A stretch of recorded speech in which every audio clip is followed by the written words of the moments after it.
नमस्कार शेतकरी बंधूंनो, मी गुणवंत Pawar sigma crop science प्रतिनिधी आपलं सहर्ष स्वागत करत आहे।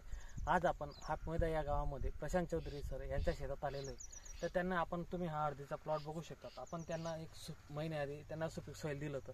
त्यांना सुपीक सॉइलचे रिझल्ट कसे आले काय आले आपण त्यांच्याकडनं जाणून घ्या। नमस्कार प्रशांत। आज आपण जेव्हा प्लॉटला सुपीक सॉइल दिलं तेव्हा कंडिशन कशी होती आणि आजची कंडिशन कशी?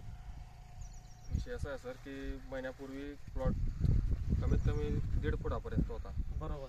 प्लस आपण जेव्हा सुपीक सॉइल जेव्हा त्याला कल्चर करून दिलं, आज महिना झाला त्याला, आज एकही फवारणी नाही त्याला, एकही खत बेसर डोस नाही त्याला। ते कशामुळे की फक्त सुपीक सॉइल हा जो प्रोडक्ट आहे तुमचा सिग्मा क्रॉप सायन्सचा, तो एवढा गुणकारी आणि विषय म्हणजे एवढा आहे की त्याला स्पेस आहे या त्याला जी वाढण्याची ही कंद्याची ती एवढी गुणवंत आहे की त्याला पर्याय नाही दुसरा। कारण की आता महिना झाला, तुम्ही बघू शकता त्याची ग्रीनरी, त्याची पानाची लेंथ, प्लस त्याची हाईट आणि त्याचे फुटवे हे सगळं सुपीक सॉइलवर आहे। म्हणजे तुमचं असं म्हणणं आहे की सुपीक सॉइल दिल्यानंतर महिना झाला तुम्ही खत वगैरे काहीच दिलं नाही, काही नाही, त्याच्यात सुपीक सॉइलमुळे प्लॉट एवढा ग्रोथ झाला असं तुमचं म्हणणं आहे?